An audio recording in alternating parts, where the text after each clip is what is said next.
Welcome guys, today to a new video. We have here the R12 GS. It's a special bike for me because it's a lot of rumors that it's a great bike, and also it's the most iconic retro bike that is now on the market. It got an award for this. I don't even know that there is an award for this, but I wanted to see what is behind this, how much truth we have. You see here we have the R12 GS. It's in the 719 option color scheme and with the options. It has a 17-inch rear wheel and yeah, let's say so stock suspension travel. Has the TFT, and also like it has a keyless ride. We push the button, the TFT is starting, showing us everything. Then it yeah, start up, then it will blink, and then we have here the mode that we have, and then we can, this one is switchable. Then we have the speed, we have also cruise control on this bike, of course. In BMW I would say a standard, and then the bar for the RPMs. How we switch this is with this button, up and down. So I go down, for example, and you see the trip will go, and you see it. So it's a very minimized menu that you have on this bike. I personally can say it's minimized. I really like it. It's cool. I would say it could be also an option for other bikes to have such a smaller screen, but I'm more liking this TFT one than the let's say so old school one, because I'm a little bit more modern, let's say, and I think a retro bike can be a little bit more modern than the bikes yeah, before. Then we have some, let's say so, aluminum parts that are a little bit let's say so of a bling bling, let's say. This bling bling is something where I say yes, I got here the press bike that is more street oriented, but as you see, it's very dirty, and I took it off-road.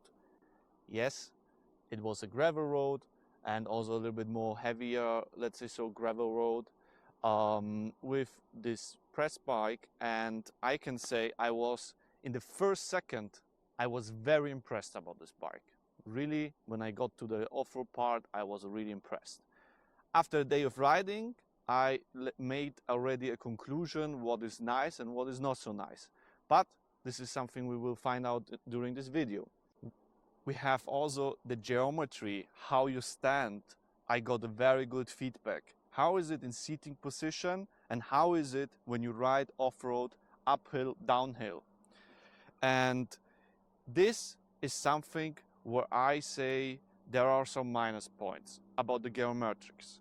It's so, yes, I have here the lower seat. I would have preferred this higher seat in my person. I'm 190 tall, so I'm, let's say so, speaking more for the taller guys. But my legs on the other side are touching here with the boots. So you see there is not so much space left on this bike. We have here the tank that is quite slippy. So I would say here is something like a grippy sticker or something needed to have a little bit of a more of a grip. You're standing on the bike, and then when you ride downhill, for example, especially, then you want to have here with your legs nice grip. And this is a little bit of a missing, because you see you're going to the front. Even with my boots and so on, it's hard to get here a little bit of a traction. And that's, yes, it can be improved and so on, but let's say the geometrics on the HP2 or a normal GS fits me a little bit better, let's say. It's not something because the bike is bad, but it's just only my opinion, where there is a little bit of an improvement needed with a sticker or something, and then I think it would work. When it comes to standing position at all, I can say the handlebar and so on is quite nice. Going downhill, it's a little bit of a minus point, as I said, here on the side. When it comes to shifting the gears in standing position, the lever is adjustable. You can do whatever you want. On the other side, the option 719 has not an adjustable brake lever. This is something, yes, it's more the street bike, no need for that, but when you go for the enduro package you will get it, and then you have the right lever where you can lift it up and down, so that's quite good. When we came to the geometrics of this bike, I would also say the geometrics of the suspension and how the traction is gained and so on, I can say this is well balanced, so you don't feel uncomfortable to go steeper hills up. You have a lot of traction, you will not backflip it because it has a short wheelbase. Also when you are drifting and so on, everything is quite stable and predictable. The only thing that is not predictable is a little bit the engine in lower RPMs. The engine in lower RPMs is a little bit of a, not a boxer, let's say it so. I think, or I'm pretty sure that it is because of the emissions. Because the bike, the engine is basically like almost like a HP2 engine. I have wrote also the DOHC engine that is basically like this one, just in an older version. That has much more of a, let's say so, lower torque than this engine has. And this is why I say I think it is the emissions, because in the lower RPMs with a higher gear, they need to somehow pass them. But the engine at all, when you go over 3000 RPM, is still a boxer and very great to ride. It's just only the gearing and this lower RPM when you go in serpentines, very tighties. With this bike, it is a challenge. I don't want to say it's challenging, a challenge like it's not possible. Say something like you need to adapt to it. But shifting, I can say, very well done. Like really good shiftings. And I mean the quick shifter itself. I think the quick shifter is even better than on my 1250, where I have done some adaptations to the quick shifter to make it better. But here I can say first to second, yes, if you go lower RPM, it's still a boxer and a cardan, it will shift not so nice. But over the 6000 RPMs, it will shift up and no problems. When it came to the street geometrics, for example, when you ride, let's say, nice hills, as I did in Italy here, I can say you can push quite nice with this bike. You feel comfortable. You come from the gelände, like off-road, and straight to the street. You just need to bother that your tires are, let's say so, clean enough to ride, and then everything is possible. And there is also the engine is working fine, and the suspension, I can say, is like perfectly balanced, because on the street you really go and don't feel that you are on a longer travel suspension. It's quite nice. And then you go to the off-road and you have not really like, oh, it should be a little bit more travel, or it should work a little bit better and faster. This is something where I say it's very impressed, because the suspension is a normal mechanic suspension, no ESA, for example. Where you need to, let's say so, in the computer say dynamic or road or enduro, and here it's just like a pre-setup that BMW set it up, and I just took the bike. The 17-inch rear wheel, for example, compared to the enduro 18-inch rear, it is just only a tire choice, in my opinion. With the 18 you have better tire choices. With the 17 you have lower tire choices, and I think better tire choices for the road. So this is the comparison. But for off-road, in my opinion, like it makes not a difference like to the performance of the bike when you take the 18-inch or the 17-inch.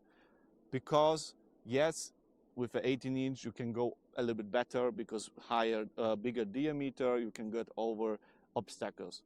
But basically, how often you need it and how many people are going into this level of riding. So I think it is something preference for your own choice when it comes to this option and what you will ride more.